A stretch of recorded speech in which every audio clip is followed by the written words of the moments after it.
Knights have puck control. There's Sandler's net. He scores! Lions handed it a low driver in the clutch side. Sickos will have it. He scores! That'll be his first career goal for Maverick.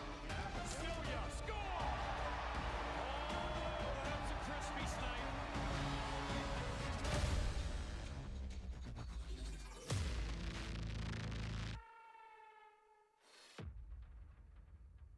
After a dominating 6-0 win last night, Minnesota State returns to the home ice here in Mankato, and they get set for game 2, looking for the sweep over UMD. It is the Mavericks and Bulldogs next on Flow Hockey TV and KEYC Circle. Good evening, Don Westfall back here in downtown Mankato for game 2 of the series, joined tonight by former defenseman and assistant coach Darren Blue. And Darren, you were in the building last night, and the Mavericks, one of their more dominating performances. I don't use that word lightly when you hold UMD to 3 shots on goal the first half of the game. Once the Mavericks started here, and you'll see the 6 goals wrote on the replay, it was really a dominating performance. Yeah, I just thought they got to the net. They got pucks to the net. They won battles on top of pucks, getting back. You talk about back pressure and taking it away from guys. And you know what? You get some bounces like that. You get bounces on the backside when you have people to net and goalies can't find it. Same thing there. You got Sauter taking eyes away, and goalie doesn't know where the puck is, and he can't find it in that cross-ice pass.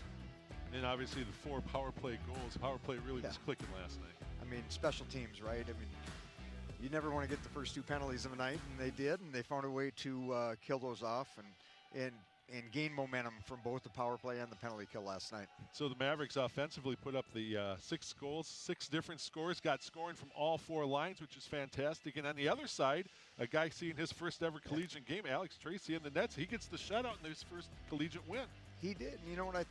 He didn't see a lot of rubber, but what he saw some pretty big, some pretty good shots in some tight areas, and I thought he handled himself really well. He was scored a pucks, he followed it well, and it'll be exciting to watch him progress. And obviously the Mavericks then defensively, starts with the offensive push they had, but defensively he was getting a lot of help from the guys coming back in the zone as well. No doubt. I think we saw some great back checks. I think Brendan Fury and Sam Morton, and just coming back hard, just the back pressure through the neutral zone, and then not stopping, getting all the way back to the house and making it hard to play against. Quick look around the country last night. Again, a lot of non-conference action, obviously, in collegiate hockey. But, Darren, one thing that the board will tell you right now as you look at it, it's early in the season. A lot of movement as far as, the national rankings will go, and a lot of teams still looking for their identity. No doubt. I think you see the volatility in the change, right? There's new players. I think 10 new players in the Duluth lineup. I think you see a number of players the changeover across the country, and as they're trying to figure out as coaches who plays with who, players are trying to figure out how do I play with him, and new guys are in new roles on penalty kills and power plays, and this first month of the year is always, where are we going to end up after the first month, and some of the votes and some of the things that people spend a lot of time looking at are going to change quite a bit here in the first 3 weeks. You see the Huskies there with the win. We'll see them next weekend, but right now it's all about Bulldogs in front of this Maverick team, and that's the game we have coming up next after this break here on Flow Hockey TV and KEYC Circle.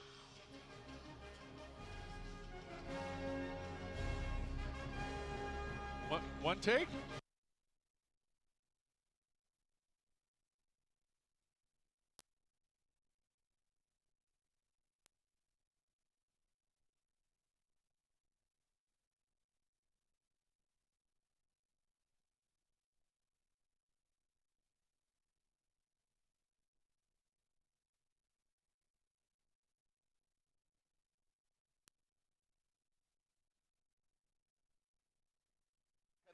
Assistant coach Paul Kirtland, and goaltending coach Corey Lonke.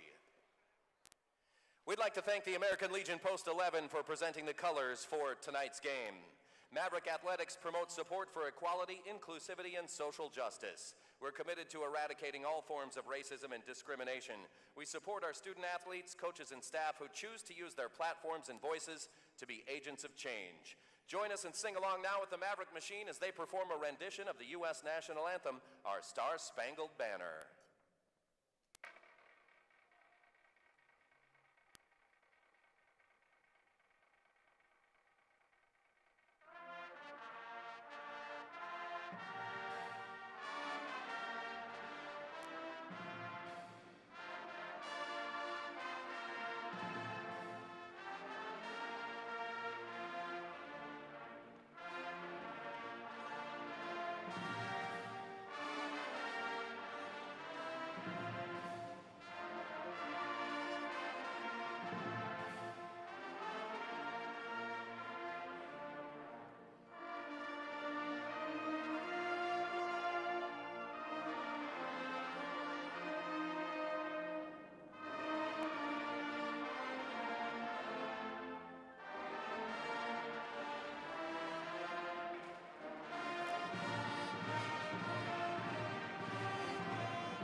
We welcome you back to downtown Mankato. Don Westfall and Darren Blue, and it looks like a capacity crowd starting to settle in for this contest between, again, in-state rivals coming into the weekend.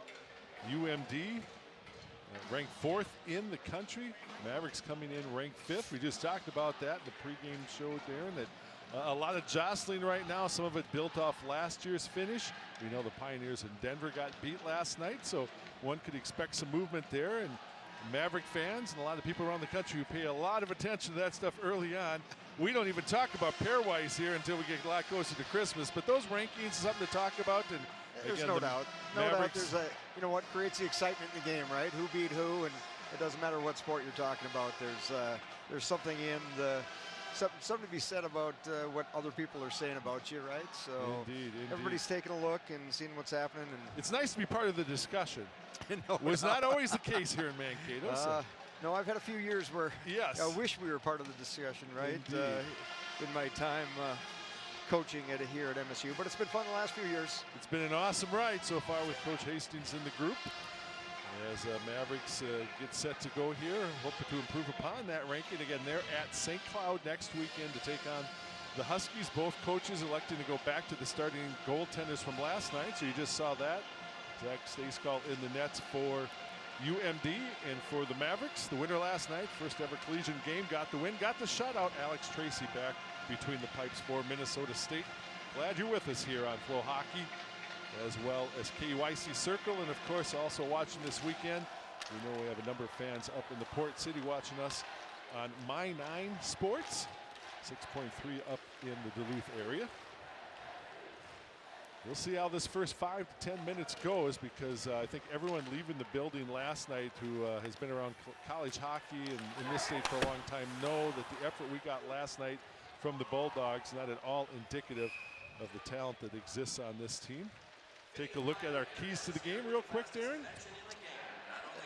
Yeah, talking to Coach, as always, right? First goal and getting that momentum, and I think the momentum throughout the whole game is going to be big.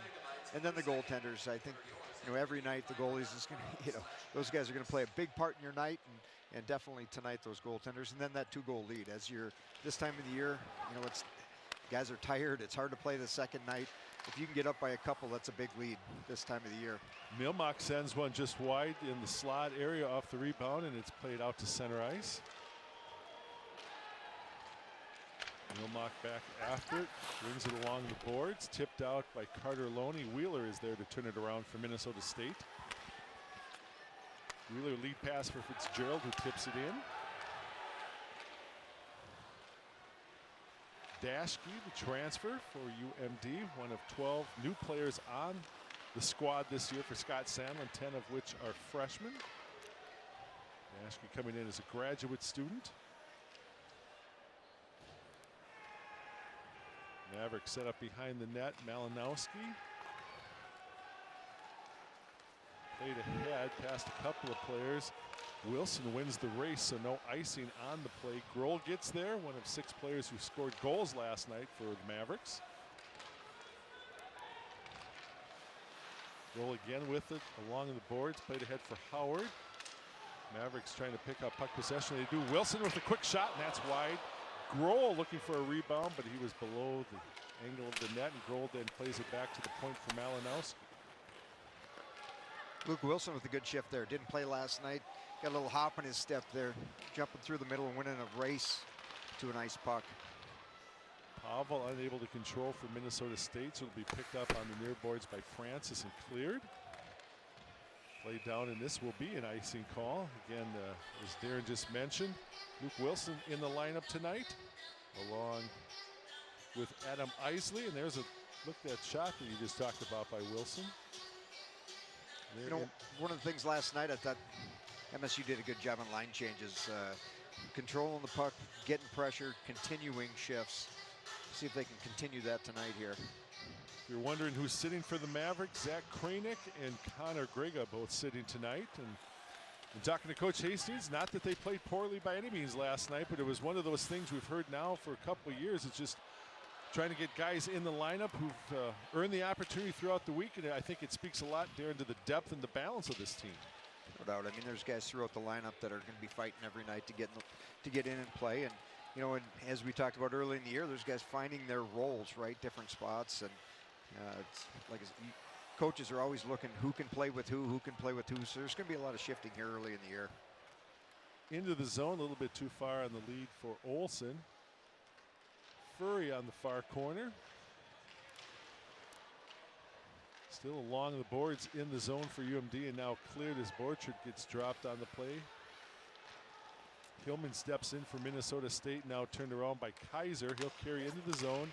Near side for James, who sends one wide and saved by Tracy and out of the zone.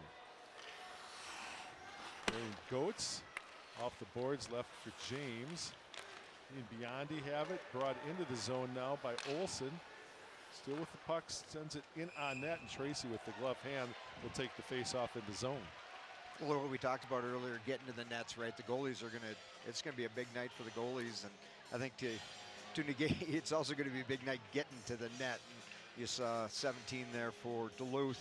You know, James getting to the net and trying to create some traffic, and the Maverick defenseman boxing out and not letting him get there. So there's going to be a battle for that territory in front of the net tonight for sure. UMD already with 2 shots on goal, almost mirroring what they had all in the first period, and actually for about the first half of the contest last night, where they only had 3 over the first 30 minutes. That I've never seen that before from a Bulldog team. Speaks a lot to the Mavericks defensively as Morton has it, trying to bring it out in front, but good enough on the play. Now Sandlin. Fitzgerald behind the net. Dashke is on him. And now we're going to get a penalty as Fitzgerald gets tied up on the play. Morton still has it, trying to feed Fitzgerald out in front. And when it's touched by UMD, it's going to be a holding call at 3:48. It's a good play there by Fitzgerald, just trying to keep his feet moving, right? If he stands there, there's no penalty. So just when somebody's trying to get in your way, continue to try and get to the spot you want to get to. And if he's impeding you, it's awful hard for that. Minnesota Duluth penalty number 10, minor penalty holding. Holding the call on Dashke, and of course last night, as we'll take another look at the penalty here with Dashke tying things up with Fitzgerald. Mavericks 4 for 7 on the power play last night. So their percentage, again, early in the season, things will change rather quickly, but after that performance last night, Mavericks 30.7% on the young season with the man advantage. Morton swings one down low, set up high. Livingstone has it in the corner. Taken away from him. Carosi has it, but the Mavericks have to clear. Carosi for Livingstone. Livingstone last night with a point, or a couple of points with a goal and an assist. Now a 3-game scoring streak.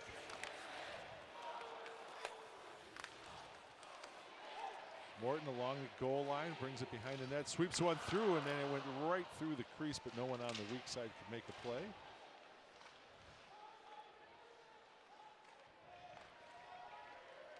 Latterroot with a couple of Mavericks tying him up, but he's doing an effective job taking some time off. Carosi now with it. Livingstone tees one up. Tried to get Stayskal leaning on the play and went just a little bit too far wide. Carosi through some traffic, and with that's Borchard out in front looking for a tip. Stayskal there to make the save, and he'll take a face-off with still 50 seconds left to go in the Maverick power play. I think you saw a little bit what Coach Hastings was talking about before the game, and on the power play, holding on to it that extra half second. Sometimes you don't have to rush it, you don't have to throw it. Protect it, possess it, and then make a play with it. Getting it to the net and having a little net front presence. Mavericks last night winning the face-off battle 32-20. Celia steps in. I know, Darren, you were talking with Coach before the game just how tremendous the Mavericks have been in recent years off that face-off, and it certainly has aided in their offense production. There's no doubt. I think it's one thing Coach Hastings preaches is that we can get offense off every face-off dot, whether it's in your own end or the offensive zone. And last night, I think there were 3 goals scored directly off of face-off possessions. So something that the Mavericks definitely preach and work on. Tracy will play it along the boards for Celia. Down to 15 seconds left to go in the power play. So one last rush. Played back to Furry. They'll bring it into the zone. Dumped off for Celia. Celia through the slot. Mavericks will hold. Played down low by Grohl. Sandlin tied up on the play. Oshky is out of the box, so we're back to 5-on-5 hockey.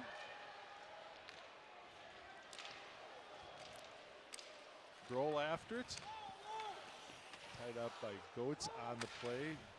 Isley now steps in for Minnesota State. Kaiser with the puck for the Bulldogs. Flipped out by Olsen. Head man there for Biondi, but turned around by Minnesota State. Off Pavel's skate and quickly turned around. Bulldogs have to clear as it's picked up now by Olsen along the boards. Pavel steps in to help out Hirose with puck possession for the Mavericks. Played ahead for Pavel. Race for the puck, and also the goal had come off the magnets, and so we're going to have a stoppage of play no matter what. This is officially an icing call, and we'll take it back in the Maverick defensive zone. Great kill by the Bulldogs. Gave up one shot, from the blue line. Mavericks had a couple chances to get a couple more, just missed the net. But great job by Duluth. I'm sure they're happy getting through that first one. As we talked about, you don't want to take that first penalty on a night. And, that can be that tone setter, that first goal, that momentum swing that we talked about. Pavel will get the draw for the Mavericks. Behind the net now, it's picked up by Hirose. Isley. He'll just tap it out of the zone. Spicer back, but the long reach of Pavel will keep it in the zone temporarily, but now pull Spicer the other way for UMD. Into the slot for Howard. He fans on an attempt. Spicer again in the corner. Near side, Dubinsky puts one that's blocked out front. Isaac Howard. Malinowski was on him, and now Pavel will go off into the corner.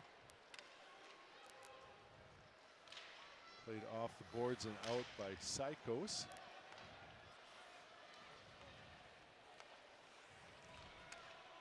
Aiden Dubinsky for UMD. Lifted out of the zone. We'll go back, and this will be an icing call. So we'll take the face-off back the other way, and I can let you know that Alliance Contracting is a longtime supporter of Maverick Athletics. Thank you for support and helping us build champions, Alliance Contracting. Just subtle little play by the winger there. I think it was Hillman. Just pushing that defenseman out. Looks like Duluth's going to try and stay up, shrink that zone, and if they're going to be right up on you, you got to take them out of the zone and create some space. And I thought that was a smart play by him. Carroll tees up a shot. Rebound there. Martin score!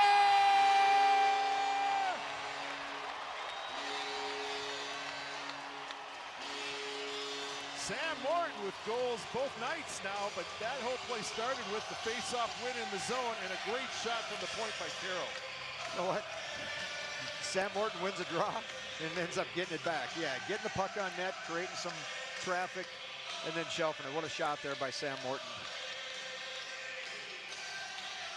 Morton, second of the season, 4th point of the year, and the Mavericks get the first goal tonight at 7:37, 1-0 Minnesota State.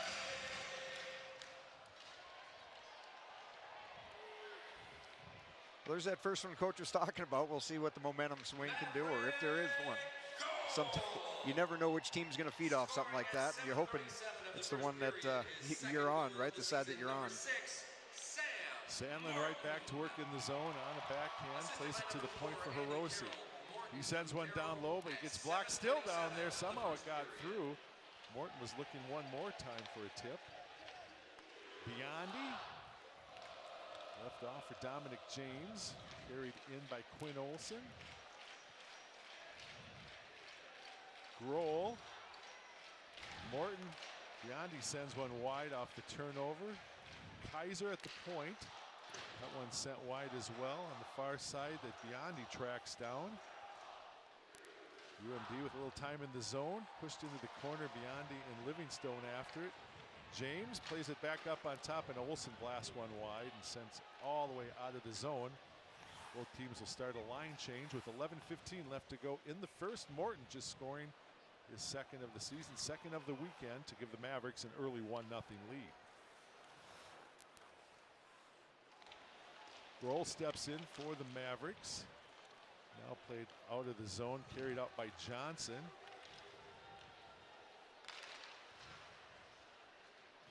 Behind the net, Jesse Jocks on a backhand. Left off for Johnson. He's turned around by Wheeler, and Wheeler's going to go. Celia will make a play. That'll bring about a whistle, and the Mavericks will go on a penalty kill. They were successful on all 5 power plays last night. Interference is going to be the call on Wheeler. We'll take a break here. Come back with that Bulldog power play. They trail 1-0.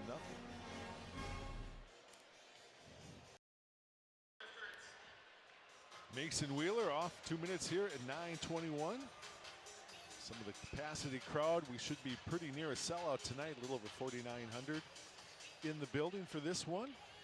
Few people still recovering from their participation in the Mankato Marathon today, and the 5K and the 10K fun runs. And Darren, I don't know about you, but I mentioned last night, the 2 words fun run do not belong together in the same sentence.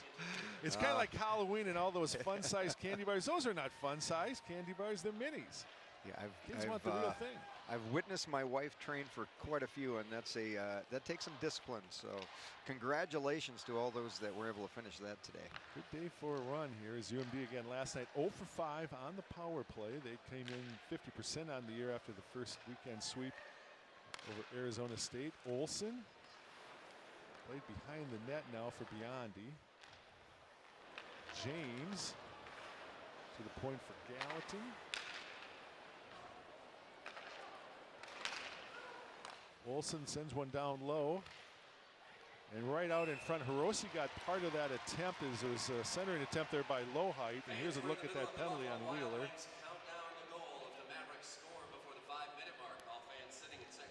Well, if they're consistent, then it's a penalty.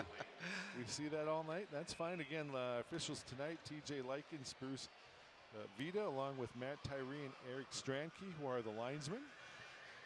Great job by the kill there. Yeah, you know, Duluth doing a good job moving guys up and down, getting to the front of the net, and then popping out to the side. And I thought the defenseman there did a great job reading that, head on the swivel, knowing their guys are disappearing too. Orchard unable to clear on the play. It's back to the point and held in by Dashke. Howard, first round draft choice, 31st overall in this past year's draft. Going to Tampa Bay, had the puck there a little bit, but the Mavericks clear with now 40 seconds left to go in their first penalty kill of the night. 9:15 left to go in the first. Kaiser to the far side, played behind the net by Dashke. Latterroot. The corner for Spicer. Howard on the near side. Howard will pick it up, try to find some room on the far dasher. Souter steps in, almost able to clear. Kaiser comes in, played down low, and that one's off the side of the net by Howard. Quick shot. Kaiser trying to find some room through some traffic as Wheeler's out of the box. Down into the slot, picked up, sent down by Livingstone, and it'll be an icing call. But Mavericks, that was just one of those things. They'd been on the ice. Probably not the worst icing you're going to see. No, it's a good call. It's the right call by Jake just to get that out. Yep. I'm sure he was. As I say, sometimes you need good putters out there, right? How do you make it stop in the right spot and not get all the way to the other end? But you know what? Great kill so far. Or great kill by the group, and they're going to have to come out and find a way to get that out and get a line change here. Of course, Darren Blue with us again tonight. So we thank ISG, a long-standing teammate of Maverick Hockey and MSU, proud to design spaces where champions are made. They're lending us the talent of one Mr. Blue tonight. And Darren will be with us after the game, of course, to talk to Maverick head coach Mike Hastings. Part of the post-game show, hopefully a sweep for the Mavericks this weekend. Wheeler upended on the play. Here comes Lowhite back the other way. His shot is sent wide. Wheeler tracks it down, just tips it out to center ice. Gallatin. Malinowski steps in to break up that play to Lowhite.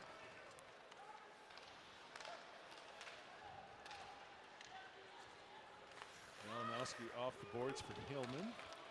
Hillman had a goal last night. Hillman, Morton, Celia, Orchard, Grohl, and Livingstone again scoring from all 4 offensive lines. Sykos gets dumped. It sends one down into the zone. And now Lowhite, the Mavericks on a change. But then Lowhite brings it in offside as he had trapped Jesse Jocks on the play. We will take a break. 7:25 left to go as you're watching Maverick Hockey here on Flow Hockey TV.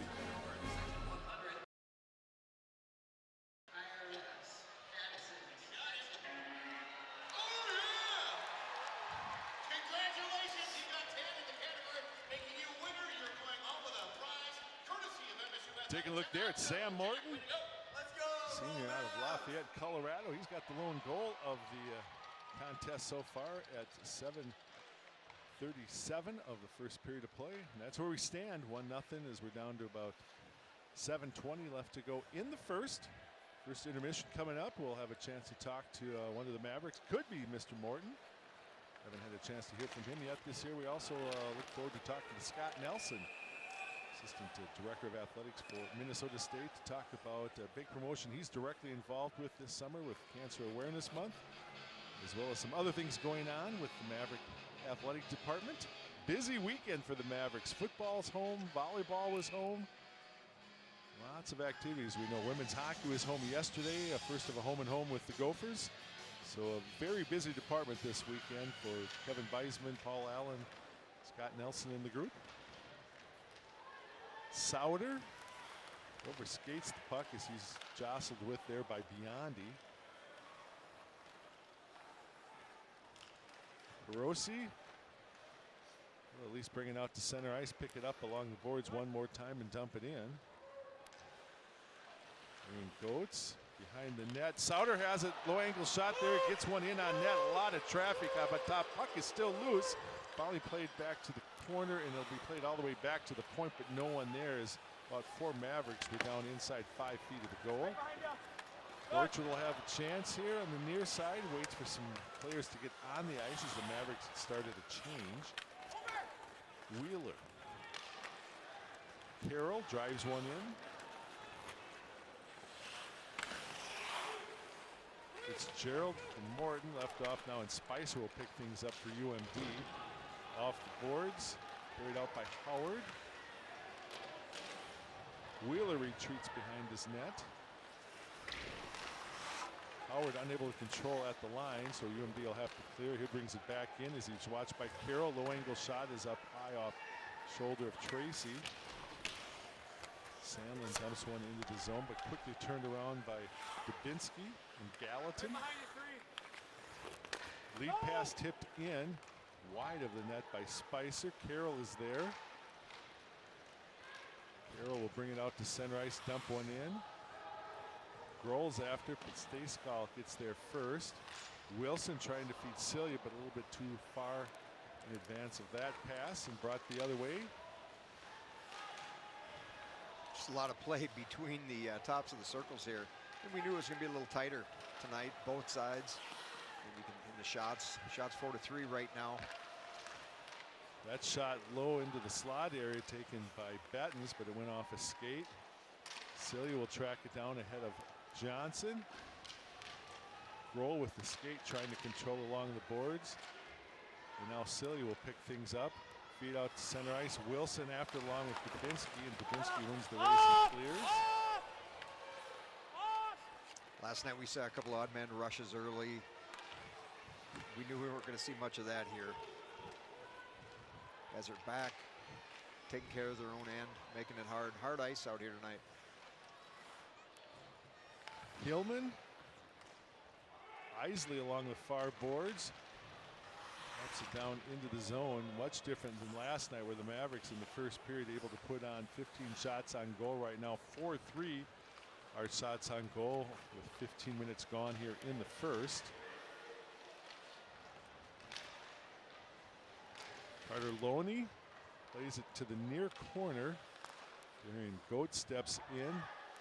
Livingstone, nifty little pass there back, and the Mavericks are bringing out with Pavel. Tipped away, back into the zone, and Pavel has it one more time. Jake Livingstone flips one in, and again, both teams in the process right now, gaining it to the zone, sending it down, and going into a line change. No one's really had a lot of time in the zone for about the past 5-6 minutes. Carroll with 3.5 left to go in the first.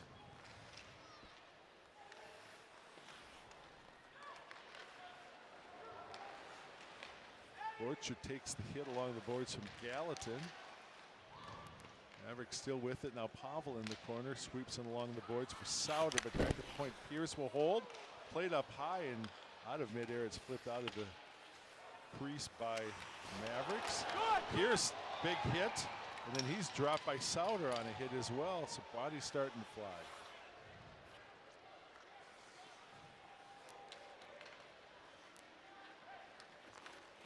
Furry with a head of speed will bring it into the zone. Brings it out in front, gets one in on net, but Stacekall steers aside. Good rush up the ice there by the Mavericks, still in the zone with Bellini. There's a tip out in front by Borchert. Into the corner. Borchert. He and Souter exchange possession. Borchert for Furry. Played behind the net with Souter. Souter for Malinowski. Played wide of the net intentionally. It's down low. No, just before Morton got there, and that'll bring some attention. As Morton tried to get there, the puck was loose, but just before Morton could get there, Stacekall alertly covers up, freezes the puck, and we will take a break as well. 1-0 Mavericks from Mankato. Mavericks Street Team. Affinity Plus would like to recognize Aiden and Ilya. Don Westfall and Darren Blue, and there you see a couple guys with the 28, and a couple guys who are on their way to the penalty box as well, Binsky and Borchert. Who's the better 28? Is that what we're talking about there? There was no question in my mind who the better 28 is. Little chat. Just before that break there, it was great to see Brendan Furry. I mean, we know what kind of, we know the wheels he has. It was great to see him get a little head of steam, take that thing to the far post. He's a heck of a player. Just as he continues to use his feet, he's going to continue to create chances that way. Roughing after the whistle is the call that goes into the books against Dubinsky and Borchert. 17:43. Bulldogs bring it out of the zone. Dominic James, and that one is going to be whistled down offside. And I can let you know JBL Real Estate Group has proudly served Greater Mankato since 2002. JBL has experts from Mankato to St. Peter, Lake Crystal, Fairmont, and beyond. Thinking about buying or selling, the company to call is JBL Real Estate Group. One of our fine sponsors, bringing you Maverick Hockey here on KEYC Circle. 12.3 over the air. Sykos for the Mavericks. We're 4-on-4 after the coincidental minors to Dubinsky and Borchert. Biondi left off for Kaiser. Played into Tracy, who will just kick it into the corner. Gallatin at the point. Played down off the skate of Sykos, and now here comes Sandlin the other way as Kaiser's back defensively. Sandlin has it taken away finally by Kaiser. Headman there to ladder out. He dumps it into the zone as we're down to 50 seconds left. 4-on-4 hockey. 1 minute left to go in the first. Just the lone tally by Morton so far in the contest. Pavel. Olsen's on him.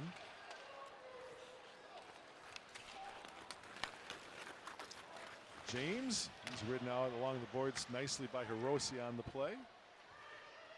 Oh, Pavel's wide open down low, and he fortunately can't go after the puck. It would have been offside, and also stepping out to help out there was Goetz defensively to nullify an opportunity. James, and that's another offside call coming up on UMD. There's two tough ones there on UMD. As a guy with, we always said the guy without the puck, you got to make sure you're not stepping over that line. Sometimes it's hard when you're going east-west there. Maverick Athletics would like to thank OFC for being the presenting sponsor of our 3 stars of the game and our post-game autograph sessions after each Saturday game. 3 Mavericks will be sending autographs in the lobby. Come out to the game and get your autograph soon. In fact, Connor Grega, Stephen Bellini, Tony Malinowski are going to be the players signing autographs tonight. Next home game on a Saturday, 2 weeks from now with Bowling Green. Sam Morton, Bennett Smolik, and Keenan Rancier will be in the lobby signing autographs, part of the Halloween weekend festivities from the Mayo Clinic Health System Event Center. Both players are out of the box, so we're back to 5-on-5 hockey with 10 seconds left in the period. Souter down low in the corner. Brings out in front, takes on a good shot. Rebound is right there. Celia was bouncing. He came up and just kind of whiffed on it as he couldn't get a handle on the play. A dangerous opportunity. Good look for the Mavericks, and they'll take the lead into the first intermission locker room. Morton scoring at 7:37, and it's Minnesota State 1-0 lead over UMD here from Mankato. Okay, so you have Mr. Morton.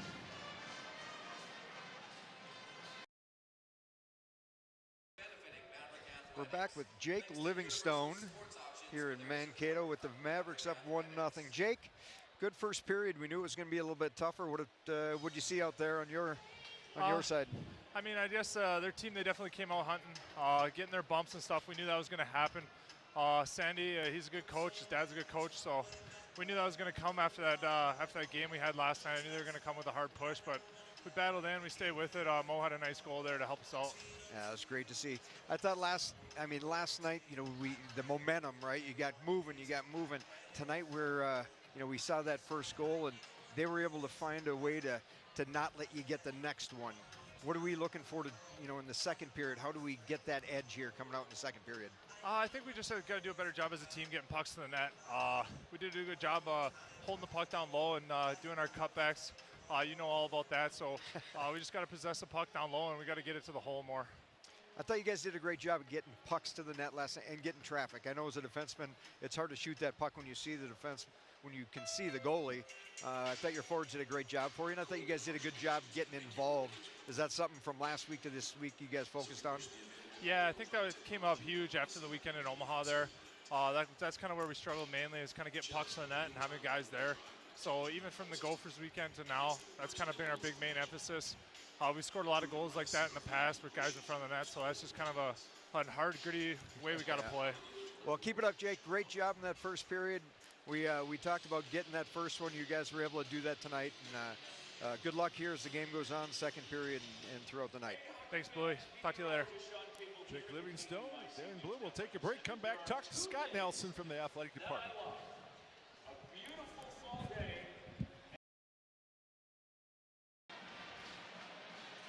Along with Darren Blue, Don Westfall back here for period number 2 of game number 2, the weekend series between the Mavericks and Bulldogs. Mavericks on top, 1-0. The goal by Morton, 7:38. Carroll with the lone assist on the play at that time, right off the face-off. The rebound given up out in front of Stayskal off the blast from the point by Carroll. And again, the Mavericks 1-0 lead. Shots on goal in the first period, 6-5 in favor of the Mavericks. They also have the better of the face-off battle, 10-7. In the circle. Concourse is probably pretty busy tonight, are they not, Darren? It's hard to get around. It is busy around here tonight. I like it's great it. to see. I like it. It's a good crowd in here. Hopefully we get a few more shots, a little bit more action. What's the big difference from last? You saw the contest, just a better defensive effort, and obviously not the number of power plays given up by UMD. Mike, yeah, I mean it is. You know, last night you started with a couple power plays early, then you came the other way, and I just think there was a little more ice last night for the Mavericks. I thought the Bulldogs right now are staying up tight. They're making it hard, and that's, you know, when we talk about hard ice, it's just you're staying up in somebody's face. You know, hockey's all about time and space, right? So you're trying to take it away, or you're trying to earn it somehow, and there's just not a lot of free ice out here tonight. That last shot so hard knocked the stick right out of the hand of Alex Tracy, and so the Mavericks are going to have an icing call, but he'll get the stick back, and there you see it.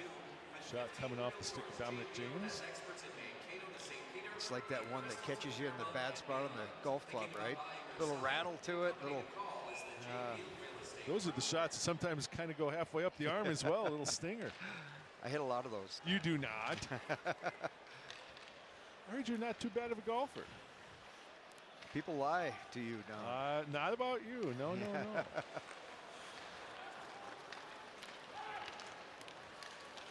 Out at center ice, loose puck that finally is going to be controlled by Dashke, who flips it in. Only over skates it. Souter unable to clear. That one's played off the glass, near side, but out and sent right back in. Tracy will leave it off for Hiroshi. One of the things this time of year, you know, we're talking about little details all the time, and how do you know, why is there less space? And I'm sure one of the things that the Bulldogs looked at last night was just sticks, right? And you see tonight, there's a lot of really good stick pressure both ways. I know it's something that Coach Hastings will get on guys about stick, and how do you get bigger and take up more space? And I think both teams are doing a good job of that tonight. You see another good stick, right? Creates a little bit of a fumbled puck. Played off into the corner now. Wheeler gets rid of it before he's knocked off. Puck on the play, and Sandlin dumps it in. Francis there to tip it away. Sandlin along with Gallatin now played out to off the top of the net, actually literally the top of the net. Trickles behind and still in point with Wheeler. Now Morton steps in. There's been a couple of interesting bounces off that end wall over there by the Shields. It's always good when you know where they're at. But a couple of interesting ones here today. Francis, he gets turned around by Celia on the play off the skate of Roll. Sykos able to keep it out of the zone, but now fired in. Sykos for Carroll. Headmans the pass for Celia, who dumps it in. Kaiser steps away from Wilson, and he'll carry it out now to center ice. Save made by Tracy. Played wide of the net. And Bettens with a couple of looks. Tracy holds on, and we'll see. And now all of a sudden it's Wilson and that was actually Malinowski and Bettens talking things over. Great individual play there by Kaiser, getting out of zone. And I know it's something that, you know, getting angles. And when you're playing against a defenseman of that caliber, it's all about angles and sticks and forcing them into spots. Is this standing room only back here tonight? This is wow. This is standing room only back here. We got full house. Wow, we like that. We like that. It's literally standing room only when they're on either side of us here in our little broadcast area. That means we'll probably be pushing 5,000, which is really good. And two teams who deserve that kind of attention. Off the draw, Mavericks will bring it up to center ice. Dumped in by Hillman. Havel along with Goetz, but now Luke Johnson steps in for UMD. Malinowski able to clear. Isley had there for Hillman too long. There after Kaiser and Hillman. Jock steps in to pick it up for UMD. Flipped out to center ice, but Pavel carries it back in. Bettens quickly to turn it around. Now to play in center ice. Bellini will carry it in for the Mavericks. Behind the net. Pavel will come back in front of the UMD bench. Off for Hiroshi. Borchert. And able to send it into the zone, so the Mavericks will regroup. Borchert for Souter.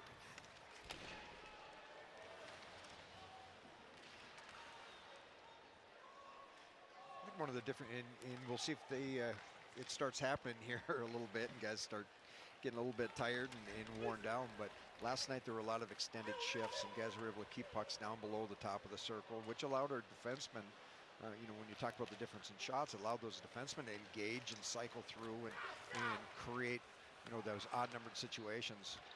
Olsen there with the shot that Tracy makes the save on. We just haven't seen a lot of extended play in either zone by either UMD or Minnesota State down low. JBL Real Estate Group has proudly served Greater Mankato since 2002 with experts from Mankato to St. Peter, Lake Crystal, Fairmont, and beyond. Thinking about buying or selling? The company to call here in South Central Minnesota, JBL Real Estate Group. Off this draw, it's going to be Milmock and the Bulldogs. Tries to bring it out in front, but Livingstone forces the play into the corner. Low height left off for Milmuck.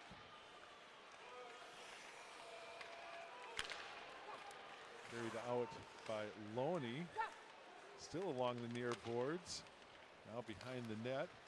Low height.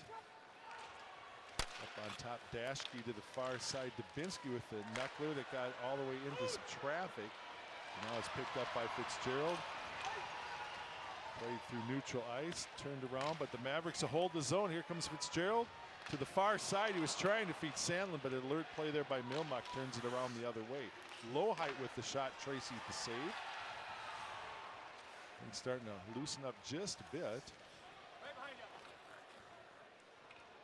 Side coast just leaves it off for Carroll to set things up, but the Mavericks get a new forward line on the ice. Stahl left off now with Joey Pierce. Howard. Latteroot dumps it in. Carroll. Roll. Celia plays it ahead for side coast. Mavericks will clear. Wilson carries in. Low angle out in front, right on top of the crease. No one home for the Mavericks, and Spicer's back the other day with Latteroot. Left off for Howard, into the slot. Nice job to bring it in, but then lost the puck. It's played up on top for Gallatin. Pass over on the far side. That was Pierce. Tapped away. Mavericks trying to clear. They'll at least get it over the line. 2 plays there by the Mavericks, hoping to make maybe a little bit too much, right? Instead of just getting to the net, something we talked about earlier today. Played up into the net off the shot of Pavel, and we'll take a break here. Nearing the halfway point of the contest, still 1-0 in Mankato.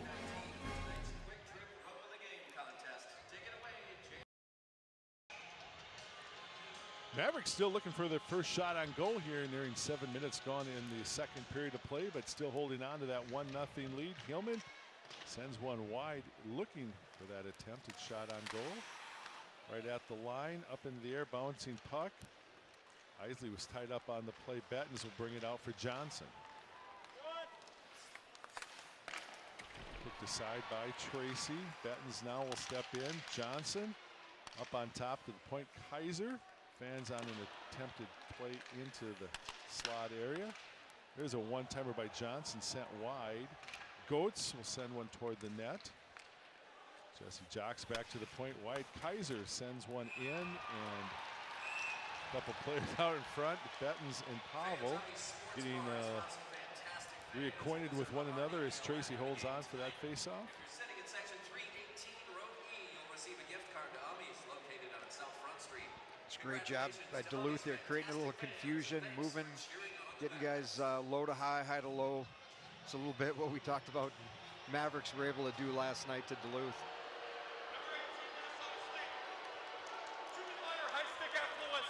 High stick after the whistle on Pavel. Okay. Thought both players were kind of engaged in that activity, but it's going to be Pavel in the box for 2 and a UMD power play coming up. They were 0 for 1 back in the first, as were the Mavericks.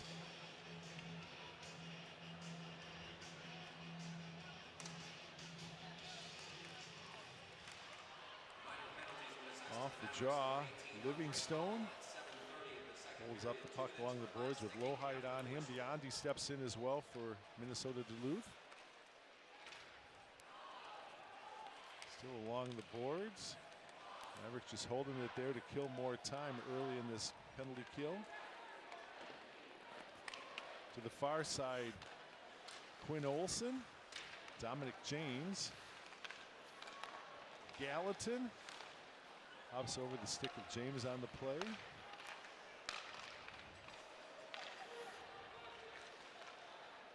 Gallatin, top of the slot. One-timer there, sent wide. Flipped out in front of the net and knocked in. They're going to wave it off. They're going to say it was played with a high stick. So no goal is the immediate call, and we'll see if the replay will come into the look. And Biondi was in, but the official's pretty emphatic. It was played with a high stick. I'm sure somebody's going to want to take a look at this. And you know, it's kind of what we talked about down in the other end of the ice. Let's get some pucks to the net and see what happens. Again, TJ Likens and Bruce Vita Jr. there to talk about it. Well, it's waved off again, played with a high stick. We'll take another look. We'll see it. Looks like it was up low height there on the play, but it would look like it was up over the shoulder. Yeah, I think if they do take a look at it, that's going to be a hard one to change.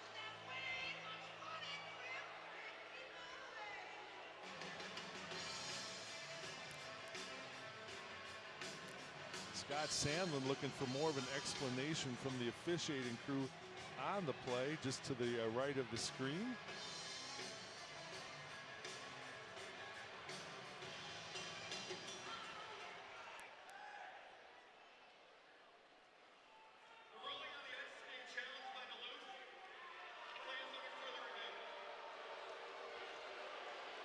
So you're going to see just to the right of the screen. I think, Darren, you're going to be right in the fact that the ruling on the ice is going to be hard to have indisputable evidence to overturn that. Yeah, it's always one that we talked about. You need the, the on-ice camera, that level camera. None of them seem to give you that view where you know exactly how high it is. But I'd say it looks like the refs might have got one right here on the ice, and we'll see what they say when they take a look in the box here. I know those of you viewing last night are going to refer to last night when on the what appeared to be the 7th goal of the game by Pavel, the officials waved it off right away. Now we had the benefit of a replay, but in the building, the officials, the replay that they use is a different system than the TV broadcast. Why it's not the same, I don't have the explanation on that one. But last night, the goal that the Mavericks would have liked to have seen, that one, at that time, the replay wasn't working. They couldn't review it. This one, obviously, they are.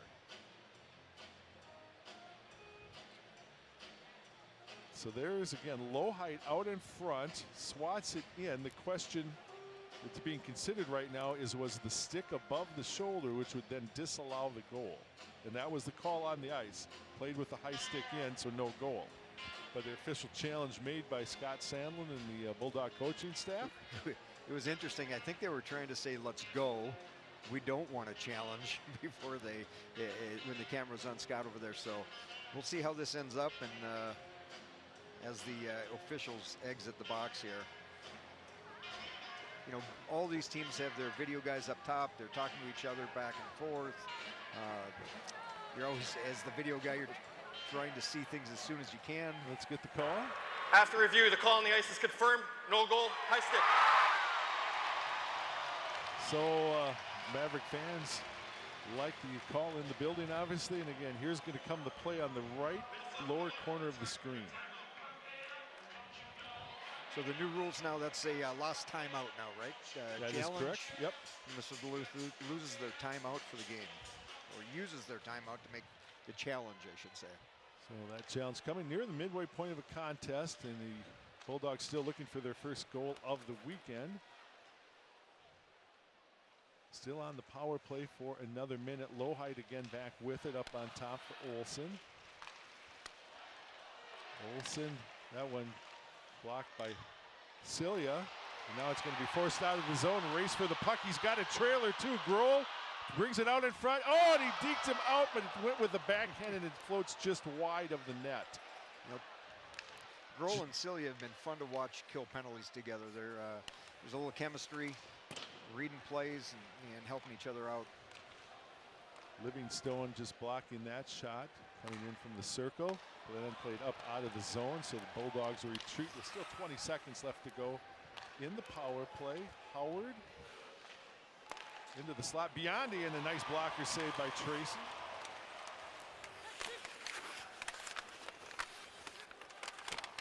Furry along with 3 Bulldogs and picked up and sent down the ice by Livingstone. And that will do it for the remaining time of Mavericks full strength. Pavel. So Mavericks perfect on the night. And now a big hit along the boards, and the Bulldogs are going to the box. And we'll see if this is one that they spend some time looking at as well. Going to be a cross check, and you'll take a look at the penalty. Interesting play there. Borch I think it was Borchert makes a little cat and mouse there. Which way am I going? And goalie doesn't know where to set it, leaves it in the corner, and Borchert wins the race and ends up taking a hit. So power play for the Mavericks here. We'll see what they can do with it after a Duluth, a big kill on the other end of the rink. There's a hit against Howard as he drops Borchert on the play. Cross-checking the call at 9:39.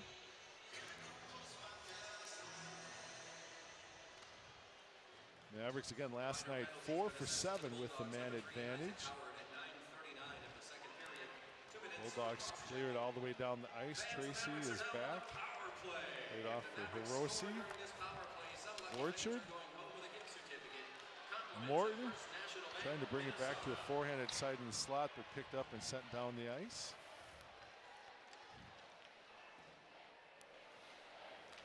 I think this is one of those times of the game you talk about that momentum change. What's going to happen here from a penalty kill? All of a sudden you get the power play right after it. How can you change that momentum and get things moving your way? Far side for Livingstone. Sauter thought about trying to get a pass to Morton, but didn't cleanly handle it. Morton will tee up a shot, and that one is blocked. Morton back for Hiroshi in the slot. Far side Livingstone. Oh, here comes Morton again. Score!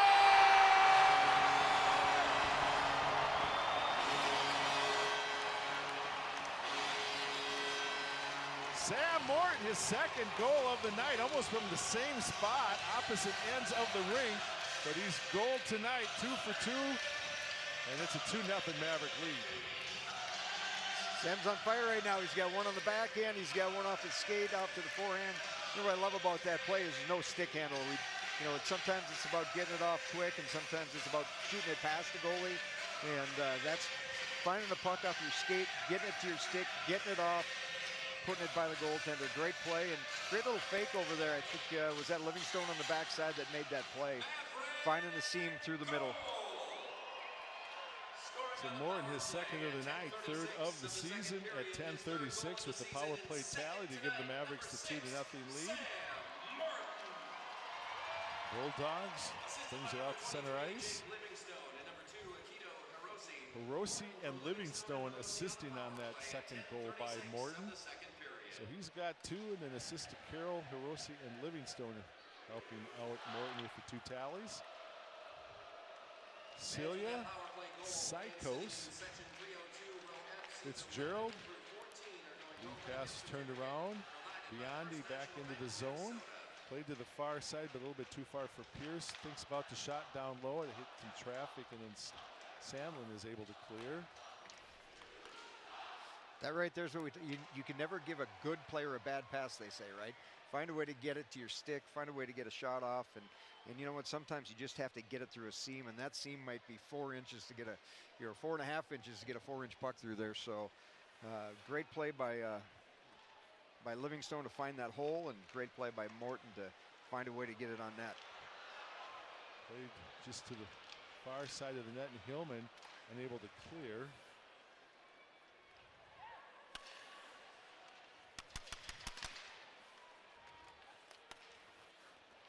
Flipped out to center ice, race for the puck that the Bulldogs will get.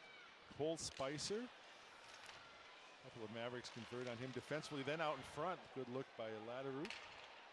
To the point.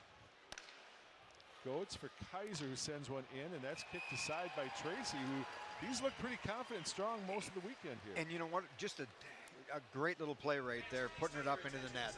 We'll come back, get more thoughts on that one. Morton gets it a 2-0 score.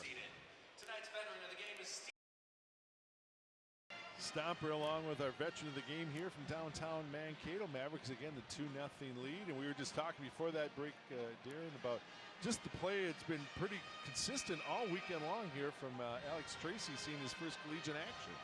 No doubt, and I think one of the things you always look for in attribute in a goaltender is how do they control the game? When do they, when do they get a whistle? Where do they put pucks? And I think that was a great one. Duluth had a little pressure going there, just a nice little shot, but Alex is able to put it up into the net, get a whistle, get a face-off, so they can get started again. So Sauter into the zone, and we're to that pivotal point of the game, Darren. It actually was one of our keys tonight. First team, if you get to a 2-goal lead, and seeing if you can extend that. No doubt. I mean, it's 2-goal lead. You know, we always joke there's the worst lead in hockey, right? And it's always better if you have the lead. But there's no doubt that momentum back and forth, and momentum is so strong. But our momentum can be such a strong, you know, part of the game every night. And you're always looking to get 3. And I don't know, you never feel comfortable at 1, 2, 3, or 4, to tell you the truth. But was there ever a moment you guys felt fairly comfortable on the bench? I don't remember one. I tell you what, it's usually, as it's played all the way down state school, it's usually hard pressed from our vantage point to see smiles on the coaching staff behind the bench. Yeah. And that's not a criticism by any means. It's just part of the game. No, and you know, I think it goes back to exactly what you talked about. The game isn't to win games. You're not teaching, talking. You're not talking about a win. You're talking about the process. So whether you're up by 2, down by 2, whatever it is, it's the process and what you're doing. And so you're always looking for guys to do the right things. So whether you're up, whether you're down, you know, it's really the same feeling. You're looking for people to make the right plays and move the right direction. Nice job there by Furry to jump into the play from behind the net. Brings it out in front. Couple of quick looks between Furry and then Grohl. Furry back with it again. Floats it in, but it's blocked out in front by Francis. He'll carry to center ice. Milmock. Hirosi's there. Good strong play by Furry. Creates a second chance also. Good play by the defenseman. If you saw Duluth, I think all 5 guys were within the stick length of the crease, taking care of things there. Orchard with the loose puck trying to carry it through traffic, but gets turned around. Now Milmock. Livingstone back for Minnesota State.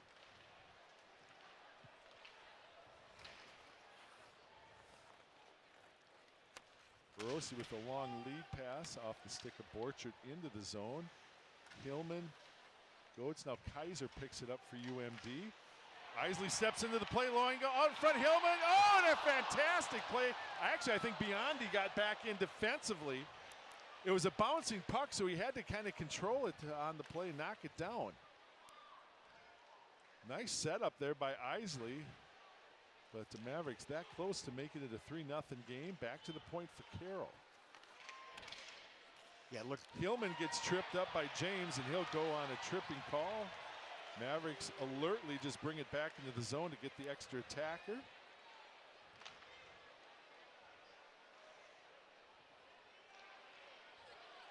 Mavericks with Tracy in the bench area for the extra attacker. Will try to set up in the zone.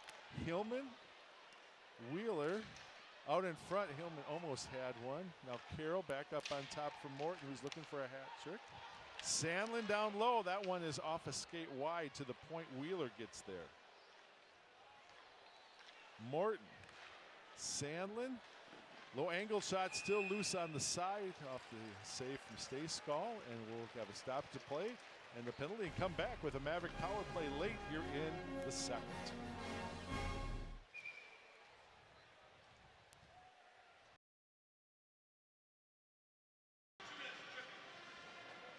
You know, it's one of those things you don't want to do it, but it's right there, right? And sometimes it's hard and get a little, maybe a little more aggressive than you want to be as that guy's coming by you. Well, and the Mavericks having just scored on a power play, UMD needs to come up with a big kill right now to keep it just a 2-goal deficit. No doubt. Had a little life from the Mavericks here. I think that goal gave them a little bit of pop in their step and getting down to the goaltender and. Big, I think that one, I think Hillman there is going to wish he had that back, but I think it looks like it changed direction just a little bit on him. Not an easy one to move to. Tracy comes well out of the net to take it away. Rossi knocked down, but played out to center ice and to the far side where Souter has it. Souter still in the zone. Mavericks set up on the power play. Rossi. Livingstone down out in front trying to feed Souter, but he lost the puck still in the zone. Rossi able to hold it temporarily. Mavericks still have it. Play it down though now for Borchert. Souter to the far side. Livingstone. See Souter camped out there in the middle looking behind him. He's got Souter behind him. It's one of those touch plays he tried to make, and it Almost got there. Sauter with a good look between the circles, but Stayskull has that save. And the Mavericks end. The Bulldogs will change their special units with 48 seconds left to go in the Maverick power play. 3:19 left in the second. Just get a quick little play. We said that last week, and it was on the other side. So defensively, or on your backhand, defensively, it's a little bit easier to get to that and stop that. So trying to play it on the other side so Sauter can make that that one-time shot a little bit easier and get it to the net. Carroll with the play down to Celia, who tried to control it with the skate and create an opportunity, but the Bulldogs converge. Carroll, Sandlin for Furry. Into the side of the net. Celia now tracks it down. Play to the far corner. Furry. Furry with Darian Goetz on him. Now Sandlin. Sandlin trying to feed the point for Carroll. And that'll do it for the remaining couple of seconds here as James is up ready to get back out onto the ice. And we'll be down to about 2.5 left to go in the second. Single tallies by Morton in each of the first 2 periods. And that's where we stand late in period number 2. Mavericks very deliberate as, again, James out of the box. So we're back to 5-on-5 and both teams taking their time to determine who they want to have out. Isley chips it into the zone, trying to feed the slot, but the Mavericks not able to make a play. And now Olsen. Olsen ahead for James with Hiroshi back. Shot wide. Hillman and Biondi are after it. Kicked out, but held in right at the line.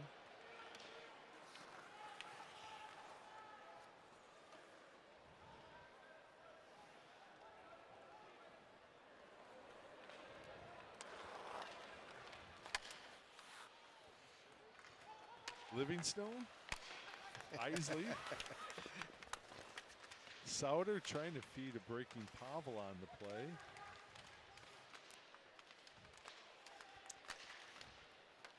So as we talked about last weekend, first 2 minutes, last 2 minutes period, big couple minutes here. Last night, Mavericks were able to get a couple goals late in periods, which I thought propelled them to start the next period again. Scott Sandlin not real thrilled with that play. It's going to force the icing call on the long errant pass, breaking out with 1:11 left to go in the second. We think we're going to have an opportunity to talk to Sam Morton in the intermission. Maybe he didn't want to talk to me. I'm not sure.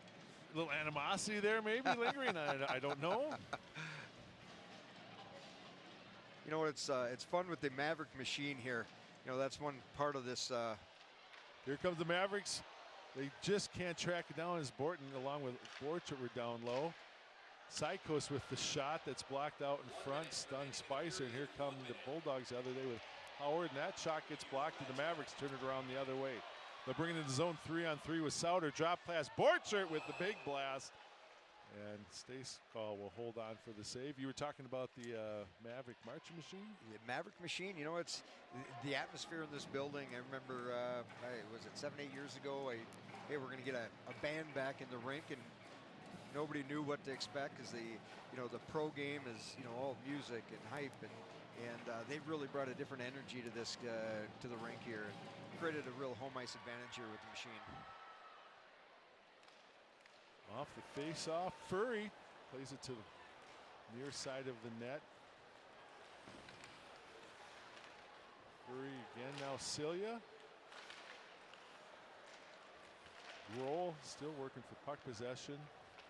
Loney now to the near side. Dubinsky, lead pass for Milmuck. He's knocked down on the play. Grohl with it.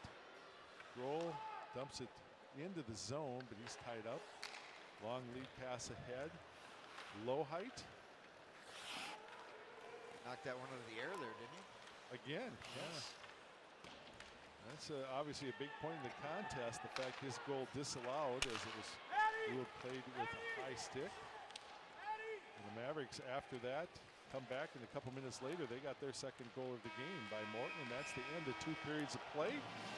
Shots on goal unofficially 13-12 in favor of UMD. Much different contest than last night, but still at this point, after 40 minutes of hockey, it's the Mavericks on top 2-0 from Mankato.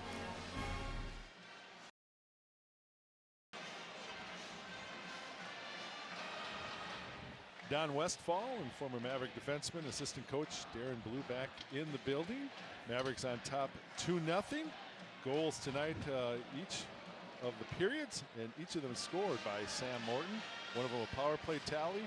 Mavericks being outshot tonight nonetheless by 13-12, two-period total. But boy, Darren, I tell you what, and it gets overlooked a lot, but face-offs, the domination continues tonight for the Mavericks right now after 2 periods of play, 22-10 on face-offs. Yeah. You know, you're going to laugh. It's one of those things that, so I used to drop a lot of pucks after practice and have a lot of bruises on my shins to prove it. That I don't think it'll ever go away, but, you know, it's one of those, it's just a part of the game that, you know, creating possession, creating ownership of that puck. And the more you win, the more you're going to have the puck. And, you know, we talk about time of possession. Everybody talks about that as a stat in football, but it's definitely a stat in hockey, too. Not sure what's going on as the officials are over to talk to both coaches. They've already talked to Scott Sandlin. Now Mike Hastings, in his 11th year, 3-time National Coach of the Year, getting the discussion. Whatever it was, we seem to be ready. And we're set to go here for the 3rd period of play. Mavericks again, 2-0. Looking for a weekend sweep after last night's 6-0 win. Our next broadcast here from downtown Mankato after the Mavericks travel to St. Cloud next weekend for a couple games with Huskies. As there's a chance for Hiroshi, and then feeds Borchert wide of the net. We're back in a couple weeks. We'll give you the times and the dates with Bowling Green. That one comes off a leg and into the corner where Souter has it. Back up on top for Hiroshi. Borchert gets stood up on the play. Furry still looking for his first point of the season. Livingstone sidesteps the check of Olsen. Here's it down to the goal line behind the net. Still has it. Borchert. That went off the skate and Karam's out on top of the goal and sent out of the zone where Livingstone turns it around for Fitzgerald. Low angle shot there, but a good look nonetheless by Christian Fitzgerald that Stayskal makes the save on. Mavericks with Morton. There he's in. Morton with the shot, that's up off the shoulder. Still in the zone. Wheeler does a nice job to bring it down, but unable to control it for a shot. Fitzgerald with Dubinsky on him. Loney steps in for the Bulldogs, and now Carroll far boards behind the net for Fitzgerald. Fitzgerald gets pulled down by Loney. No call on the play. Up on top, it gets past Carroll, and the Mavericks are going to have to retreat and regroup.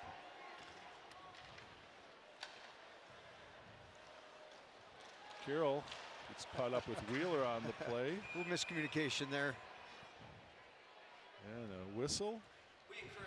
You know what, that's it. The Mavericks can get down low, keep cutting back. I think you heard Jake Livingston kind of chuckle about the cutbacks in our interview after the first period, but it's one of those parts of the game that it's never easy, but it's a way to break that defenseman, kind of break their will, so to speak. And if you can keep cutting back, and you're hoping to get them to quit a little bit, give me a little space, and then you can make a play. So it's fun to see, when guys do that and what that leads to next.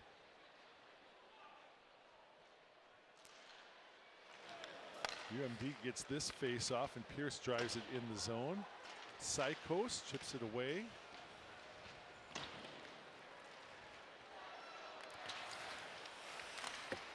Dumped back in by Latterut. Sykos, Spicer on him. Grohl able to clear for Minnesota State. Takes it through some traffic, but then ridden out on the play. Picked up by Pierce, sends it rinked wide. It's a return feedback from Howard. Joey Pierce tees up a shot, and that's up high. Latterud able to force it into the corner, but Grohl will pick things up and carry for the Mavericks. Josh Grohl. Flipped out of the zone. Play the other way, but Howard gets knocked aside by Livingstone as they were both going after the puck. UMD fans would like to see an interference call on the play. Hillman off the skate of Pavel into the zone.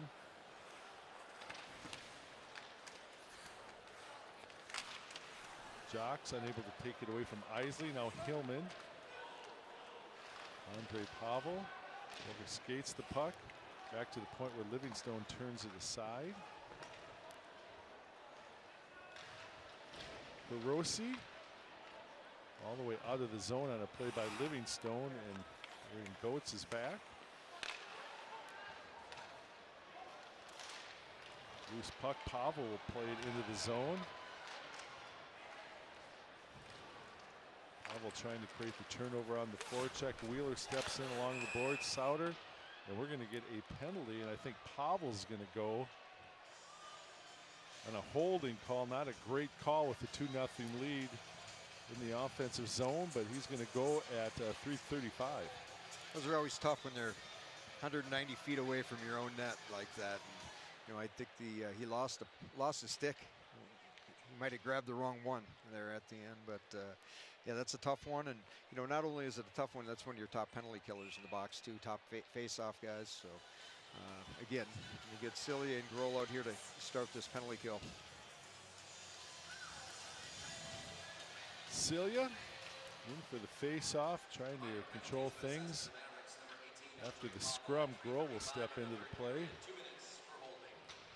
You're wondering, last Maverick with a hat trick. Actually, it was Cilia from last January against St. Thomas.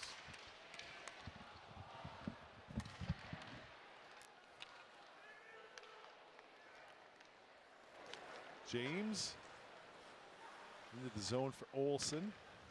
Gallatin dumps it into the corner.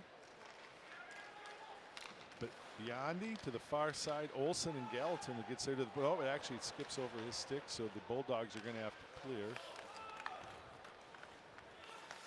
Dominic James into the slot, and there's a score as Lowhite on a one-timer between the circles puts the Bulldogs on the board for the first time on the weekend. Wicked shot there from Lowhite. About 30 feet out in the slot, gets past Tracy, and the Bulldogs have cut this lead in half. Still trailing 2-1.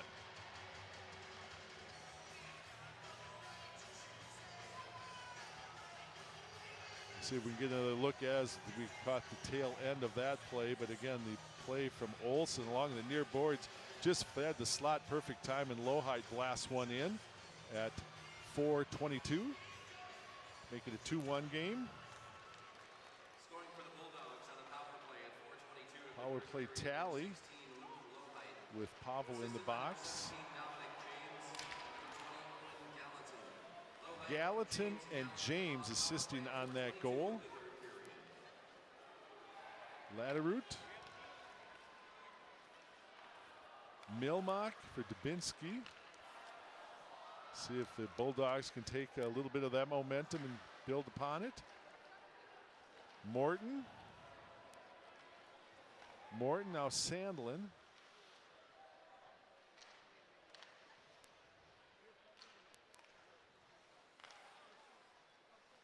Mavericks with Wheeler. Ahead for Pavel. In the zone, Hillman steps in. Isley after it as well for the Mavericks. Carried out to center ice now by Isaac Howard. Howard poked away from him by Lowhite, picks it up. Spicer. Knocked back into the corner, Malinowski with it. Sykos will step in for Minnesota State. Played behind the net for Malinowski. Off the boards, looking to clear, and does. Aaron Goetz back to the play. Hillman. Rossi in his own corner with Pavel. Rink wide. Livingstone. Played ahead for Borchert. Goetz left off Kaiser.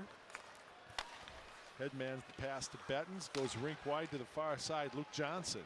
Watched there by Sauter. Sauter, nice job defensively to come back and help out. Sends one out for Furry. Furry carries in, drop pass for Livingstone along the goal line, trying to center play. Gallatin. Now Joey Pierce.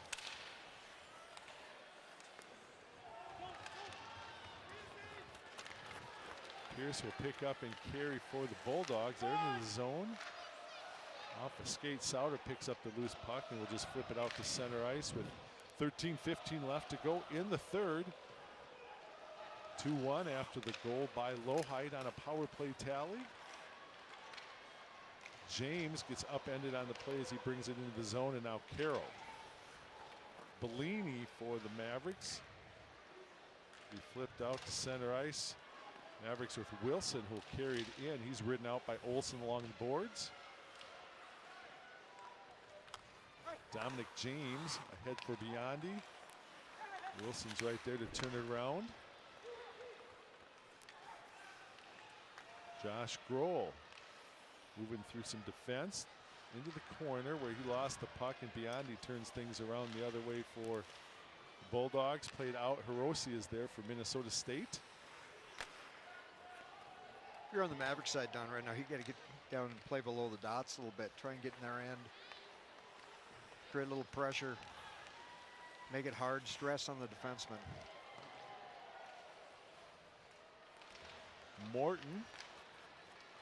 Fitzgerald. Ian Sandlin come in. Sandlin with a quick shot that's saved. Played to the near side. Carter Loney. Lowhite over skates the play, and Fitzgerald controls for Minnesota State. Livingstone. A lot of back and forth right now, Darren, and that's kind of dangerous for the Mavericks. You don't want to get lulled into sleep here, and obviously they're not doing such, but there's just no consistency, no time in the zone. Yeah. And, what a play there by Jake Livingstone, though. Taking that, seeing the guy with his head down, taking some ice away there on that. I think it was a 4-on-2 there for a second. Isley behind the net. Out in front, Malinowski cheated in. Had a good look, but sends it wide on the near side. Now flipped out to center ice. Malinowski tied things up with Spicer. Isley will clean things up for the Mavericks. Sykos out of the zone. Francis will quickly turn things around and play the head. Pavel there for the Mavericks to nullify that opportunity into the zone. Carroll goes on the far side, played behind the net for Malinowski. Francis holds in at the boards. Howard trying to feed out in front, and Pavel's there to clean up defensively for the Mavericks. Takes it into the corner and lifts one out to center ice. Francis is back there along with Gallatin. Carroll. Borchert still in the zone, so Bulldogs hold, and Jakes with the shot that's blocked out in front up into the screen, and we'll take a break near the halfway point of the third period. Mavericks holding on to a 2-1 lead. See a look at the goal there as Lowhite just blasts one in on the one-timer coming into the zone on the power play. James and Gallatin assisting at 4:22. And a much different contest than last night, Darren. You look at the board. 2-1 score, shots on goal 15-14. Both teams 1 for 3 with the power play opportunity. It has been an even contest throughout.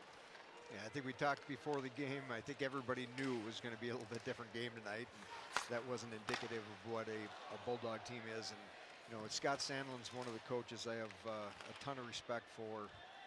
He's done an unbelievable job for year in, year out. And we knew it was going to be a different night tonight. Borchert after it. James able to play along the boards for Biondi.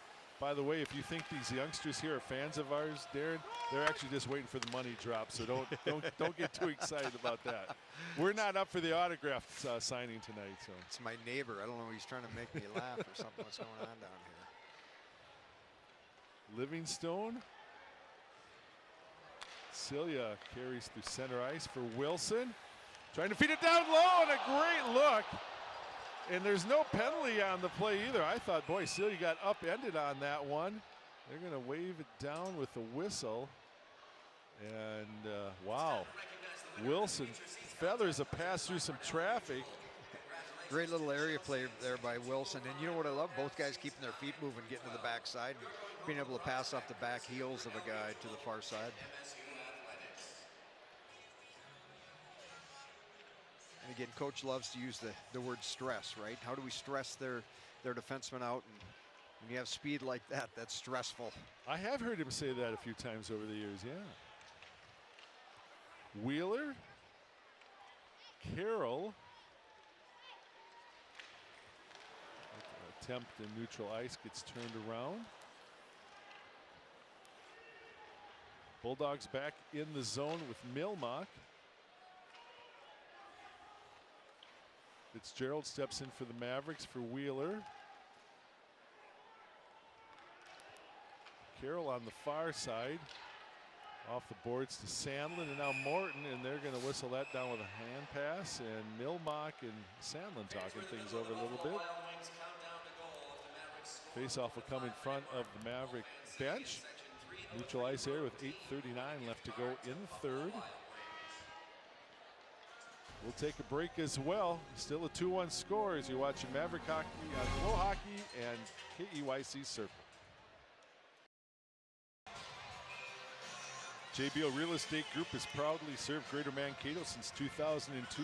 JBL has experts from Mankato to St. Peter, Lake Crystal to Fairmont and beyond. Thinking about buying or selling, the company to call is JBL Real Estate Group. 2-1 our score here, later stages of the contest tonight. Glad you're with us from downtown Mankato, where we're back in 2 weeks. Bowling Green in town to open up CCHA play in the Mavericks' defense of the regular season championship. But still work yet to do tonight in this non-conference tussle, looking for the sweep. Mavericks have won the last 5 straight against UMD. Nice job there by Grohl to get back, carried into the zone, however. That was Dashke.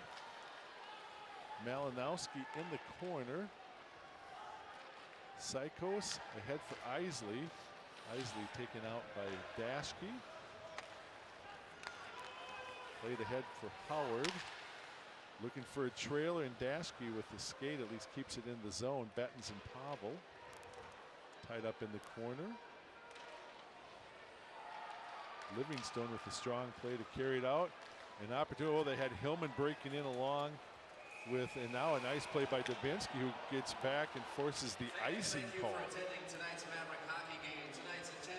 Nice idea there. You had a couple guys breaking, just a couple feet in front of the maybe not even that, a few inches in front of our guy breaking down the middle, and we have a 2-on-1 break. But I thought a great little job there by Tony Malinowski there, holding onto the puck and not just throwing it away, giving it to the other team. 5,039 in the building tonight. That is the 29th largest crowd to ever see a game in the building, and it is the 4th largest crowd ever to see these two teams tangle in downtown Mankato. 7:20 left to go in the third. Mavericks again holding on to the 2-1 lead. Both goals for Morton, one in the first, one in the second, and then Lowhite on a power play tally, 4:22 here into the third to make it a 2-1 game. Johnson behind the net. Hiroshi. Livingstone. Back for Hiroshi, and the long lead pass out of the board. Borchert there trying to tip it to Pavel, but it's turned around. Pavel. Livingstone for Borchert. Pavel will now carry. Pavel played into the corner for Johnson. Kyle Bettens left off now. James. Bettens puts one high over the goal. Furry chips it ahead for Sauter. Sauter trying to work around Binsky defensively, but he had broken it up on a nice play.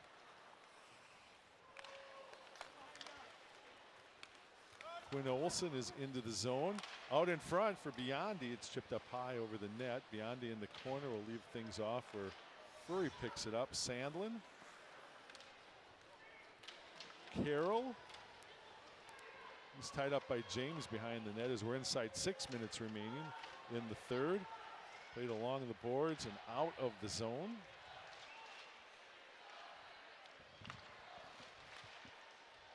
Olsen, here's an opportunity down low for James, and he does not miss by much on the far side. Gallatin tees one up, and that's blocked by Wheeler. Sandlin will play it off the boards and out. Grohl trying to catch up to it along with Kaiser in front of the Bulldog bench.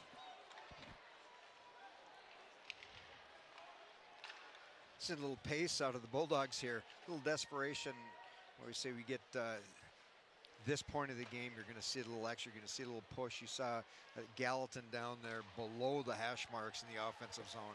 Going to have to make some good plays here, strong plays with pucks to get it out past them. And then again, try and get it down deep and play in their end. Still 5-on-5, let's play in their end. Let's eat that clock. Let's get pucks to the net and try and extend that lead. Livingstone again in the corner, as Darren mentioned. Bulldogs definitely playing with a little more urgency right now. Rubinski with the shot that's wide. Maybe looking for a carom off the back dash, or Hiroshi steps into the play. Hiroshi ahead for Fitzgerald. Now Morton. Morton just controls rather than give up the puck at neutral ice. Sam Morton in the zone. Low angle shot. There's an opportunity for Borchard, but he can't gather up the rebound in time. Great play there off the far pad. Laying it right out in front of Borch. Almost finds a way to put it by the goaltender. Malinowski for Sykos, who spins away from Spicer. Head for Celia. Celia between the circles, and that one's up high over the crossbar. Celia again with it behind the net. Now Souter along the boards. Malinowski down low. Oh, a great tip by Isley, still loose. And then it's swept aside by Gallatin. Malinowski again with it. Souter out in front trying to feed Isley. Boy, he just about tipped that one home with his back to the net. Here comes Latterwood the other way. Save made there by Tracy. Played out in front, and before Latterwood can get there, Tracy covers up. And we got 3:37 left on the clock. We'll take our last break. Mavericks this close to opening the lead up, but it's still 2-1 in Mankato. To the beat dance cam. Show off your best moves, and you could be featured on the video board.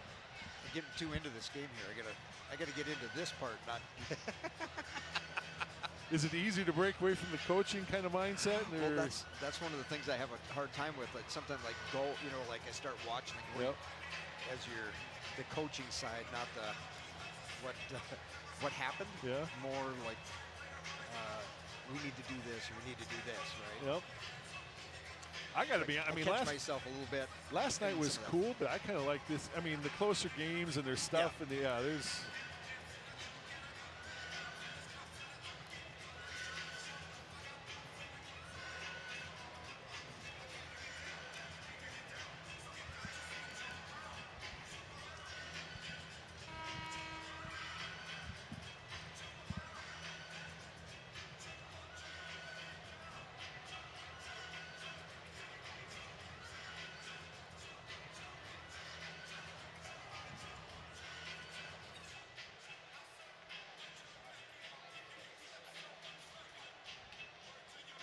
Mike Hastings and his Mavericks still about 3.5 minutes away from trying to close this one out tonight. Maverick Athletics would like to thank City Auto Glass for their continuous support of Maverick Athletics. We've seen some pretty good cracks on the ice tonight. If you've got a crack in your windshield, remember to call 345-CITY. Of course, that's down here in Mankato with the 507 area code. Mavericks win the draw and clear out to center ice with Johnson now back for UMD.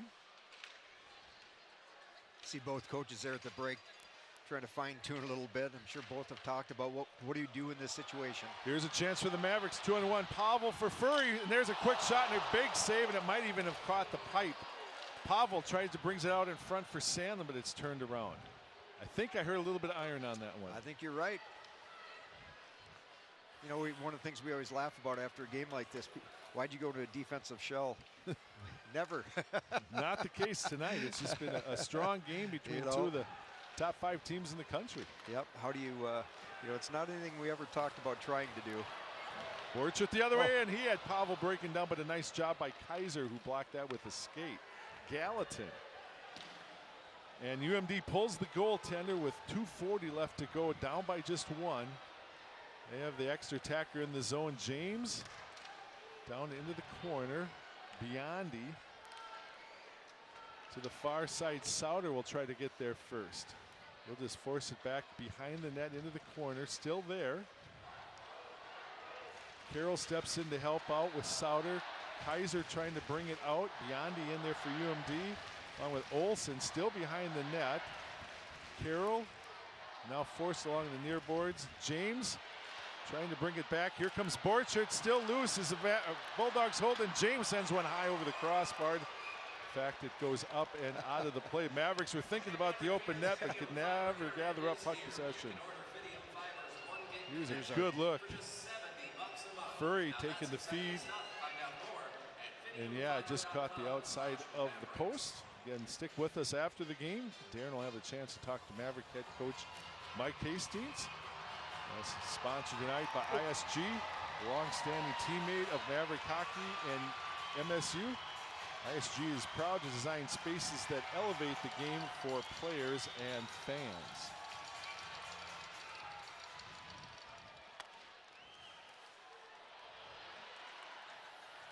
Played to the near boards. Again, empty net right now for the Bulldogs. Mavericks would just like to clear the zone, relieve the pressure, which they do. Grohl takes a big hit from low height. There's going to be a few of those here. Livingstone. No. Morton looking for the extra goal tonight to give him 3, but it's played in. But then as actually Grohl would have been offside. Set back in, it's going to go just wide of the net by Sandlin. Low height with 1:19 left to go in the third. Bulldogs trail 2-1. Livingstone, they've had the extra attack with the empty net for about a minute and a half right now. Here comes Sauter with the puck. He'll get it out of the zone, race for the puck. Furry gets there first to nullify icing. Great play. Good hustle. He has it in the corner. Oh, Dashiell. Celia in the corner, still just trying to hold the zone as the net is empty. It's going to be played all the way down, but the Mavericks are cool with this because it's just going to take more time and, in fact, bring about an icing call. So Stayskull is going to have to come back into the nets for UMD with 46.3 left. It's a great read by Brendan Furr to get up the ice and negate that icing call. I mean, when you think of that from a face-off back in their own end, down a guy to a face-off now in the Duluth end, you got to put your goalie back in. Mavericks right now trying to decide where they want the face-off, especially at this point. I know the guys have been in for about a month, but I don't know if they're still in like mid-season. You know, it's been a hard-fought weekend series, especially here this contest tonight, and so fatigue's starting to set in just a bit. No doubt, and that's what Coach talked about earlier when he talked about the 2-goal lead. And, you know, at this time of year, it's not easy, right? You're not in January, February game shape. Mavericks trying to get the draw, but it's won by the Bulldogs. They'll bring it down, and Stayskull ready to get out of the nets, which he does. Livingstone gets back there first.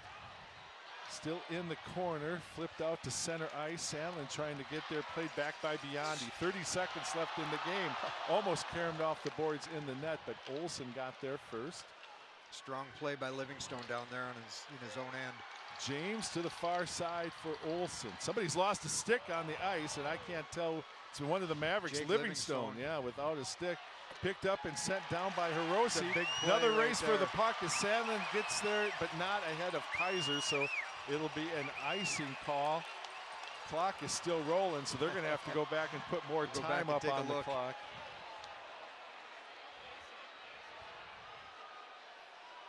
This one's going to take just a little bit of time to determine how much time they want to put back up on the clock.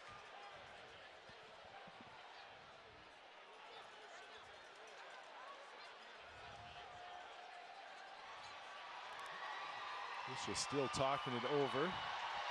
Big face-off here. This is where that timeout earlier in the game. Yeah, Bulldogs used their timeout earlier in the contest on the challenge.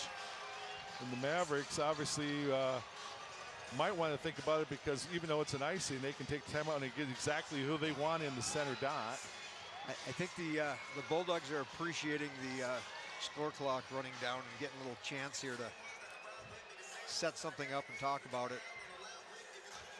Celia's been pretty good on the draw tonight along with Pavel. At least after our report, after 2 periods of play, they both had won a large majority, 80%. And now Latterwood coming over to talk things over with Sandlin. Officials are saying they're not allowed to do that, even though they're still on the ice, as we're still trying to figure this out.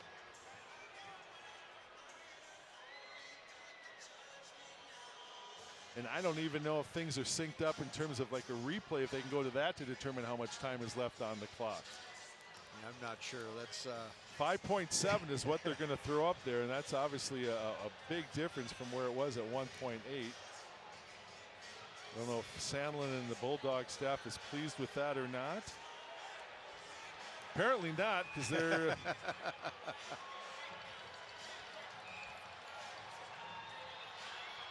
and now the Mavericks are going to take the timeout for the extra time, but probably more importantly, to get exactly who they want on the ice, although Pavel is out there to take the face-off. I don't know Coach Hastings would elect at this point. And now they actually are going to come in, and I think maybe they do have the opportunity to look at it because... Well, they've already said it. That'd be interesting if they changed it now. But one of the officials is in looking at a replay monitor, and I would think at this point that's kind of the only thing they might be looking at. We'll see one upset bench if it changes. And it's only the second weekend of the home season. We've already had the Gophers in the building. We're down here to just a few seconds left in this one. We haven't even started conference play, Derek. I know. This is what it's all about. Exactly. And this is, these are the kind of learning experiences that help you as you get down the road, because we know how many goals or how many games are one-goal games as we move on down the season. And a face-off right here with, we think 5.7 seconds left on the clock is a big face-off. A little pressure on that guy on the dot, right? Like, let's just get it to the outside. If we can get that to the wall, you should be able to kill 5.7 seconds. And we're back in a couple of weeks. The 28th and 29th of October as Bowling Green comes into the building to take on the Mavericks to open up conference play. Then the Mavericks the following weekend, first weekend in November, home and home with St. Thomas. So they did put some more time up. Yeah, they got a little more, another second plus, so almost 7 seconds on the board. And now Mike Hastings, he's not real thrilled about it. He's got to get his save, but Celia is out for the draw along with James. Mavericks get the draw win by Celia. They're just going to keep it down in the corner as long as they can. Celia's down there. Low angle shot. Tracy makes the save, and the Mavericks get the 2-1 win and the sweep of UMD. Fantastic game tonight. As much as 6-0 last night was fun, this one truly went down to the wire, and it's even across the board. 2-1 Mavericks score. Shots on goal unofficially, 17-16 in favor of the Mavericks. But in the end, the Mavericks with a 2-1 win over UMD. We'll take a break and come back with Coach Hastings. Don Westfall back in downtown Mankato's Mayo Clinic Health System Event Center, where the Mavericks has just completed a 2-game sweep over number 4 UMD tonight. A score of 2-1 after last night's 6-0 win. Mavericks tonight, a much different contest. We knew it would be. We knew we'd get a much stronger effort from UMD, and the Bulldogs supplied that. Goals by Morton, his second and third of the season. Second, a power play tally gave the Mavericks a 2-0 lead after 2. Lowhite got the Bulldogs on the board for the first time on the weekend, back at 4:22 here of the third. That was a power play tally, but again, as we were talking about before we went out to the break, scoreboard's about as even as you can get. Shots on goal, 17-16 Mavericks. Both teams 1 for 3 with the man advantage. And again, the big difference, maybe even that last faceoff. The Mavericks dominant this weekend in the faceoff circle. They needed a draw at the end. Celia got it and put it into the corner, and that took off the remaining 7 seconds of the contest. And the Mavericks, again, were able to come up with a 2-1 win. So they move now to 3-1 on the season with the weekend sweep here of UMD, and they travel next weekend to St. Cloud to take on the Huskies on a Friday and Saturday game up at the National Hockey Center in the Granite City before coming back to take on Bowling Green in a couple of weeks, and we'll be back for that one as well. Darren will be with us for the Saturday night game, and of course looks like Andy Hedlund will be back on Friday night. So we're still setting things up here with our post-game show, and Coach Mike Hastings, 3 stars of the game being announced. Tito Hiroshi, the number 3 star. There's the number 2 star. Actually, Hiroshi, the number 2 star. Sam Morton, of course, tonight with 2 goals, the number 1 star, and a big night as well for Alex Tracy, who after last night's shutout performance comes back and just gives up 1 goal tonight. And again, he gets the win in the nets for Minnesota State. We are set downstairs, so we'll send it over to Darren Blue, who is with Maverick head coach Mike Hastings. Coach Hastings, Darren Blue here. Congratulations. Thanks, Bowie. That's That's a big one. That's one that'll continue to give throughout the year. They're going to win a lot of hockey games, so Yeah. it's good to get the sweep. No doubt. A little bit like we said last week, there's a lot of skill on that ice on that team, and I thought you guys did a great job negating that, taking away some time and space. You know what? I thought the guys did a really good job. It just, at this time of the year, and Blue, you've been through it, those Saturday games until you get into back-to-back shape, they can get a little ugly, and that's kind of what today's game was. You know, just found a way to get it to 2. Took an undisciplined penalty, and it cost us, but I really liked the way the guys bucked up from that point on when we gave up the first one to get us the second win. No doubt. You talked about the first goal before the game. You talked about the 2-goal lead. You talked about the guy between the pipes. You got all 3 of those, and you're able to find a way to get that win. And, I thought you guys, although it was a tight start, I thought it was a good start. Yeah, I'd agree with you there, Bluey. For us to go back-to-back weekends, one with a goaltender that played 2 games, starting his sophomore season, but only playing a couple of games previously in Rancier, and then to have Tracy come in and throw up a goose egg all the way through, really 100 minutes, and then just give one on the weekend. Hopefully that bodes well for those guys' confidence. I like the way the guys played in front of them. No doubt. And Sam Morton, I thought, continued a great weekend. Last night, I can't say I was studying the game. As I was watching bits and pieces, I felt like he had the puck on his stick all night, and tonight he finds a way to put a couple in. Backhand, one off, a great job picking up a puck off his skate and putting it in, and I thought he had a great night tonight for you. You know what, we've needed some of those guys to step up, and I just thought, between him, I thought Furry played one of his best games tonight, rang one off the post. And then really, you've got to give a lot of credit to the defensive core. And 2 and 23 have just really elevated their game. We've asked them to play major minutes. They've done that. They've been successful offensively as well as defensively, and they've carried us back there. So it's a huge weekend for us, and hopefully the guys can feel good about that today, tomorrow, and then get back to work on Monday. Well, great win.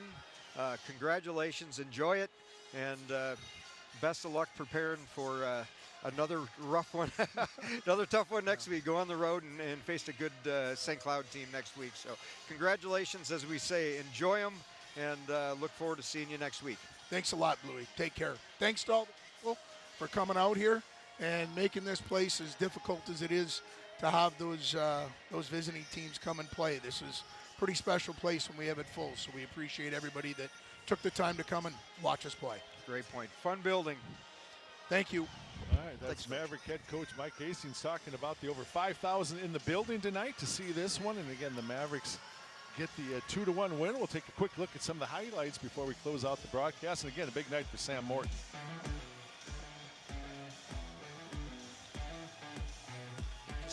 As we get going here, a couple early that we talked about, there weren't a lot of shots on net, but there were some chances in there. You see Sam Morton burying that backhand. Tracy saw a little bit more action tonight. Here's an opportunity by Sauter out in front. That was the big shot there by James in the second. And there was a big play right there that negated the goal by Lowhite. And just a few minutes after that Lowhite opportunity, the Mavericks are going to come back. There's the shot by Lowhite that actually counts. And here's a look for Furry down low. That one clanked off the post. Morton again with the big night, the 2 goals, the senior from Colorado. And Darren, it was a hard-fought win, but a really good sweep for MSU this weekend. What a great game tonight. We knew it wasn't going to be easy. We knew it was going to be a lot tighter, and that was a great battle. And to find a way at the end, find a way to win there at the end of 1-goal game is going to pay dividends down the road. Our next broadcast, as we mentioned, we're back here in 2 weeks, the 28th, 29th of October, when the Mavericks are back to open up CCHA play against Bowling Green. But tonight it was a 2-1 win to close out the weekend sweep over UMD. For the students from Bethany Lutheran College and Darren Blue, I'm Don Westfall. Thank you for watching. We'll see you in 2 weeks from Mankato.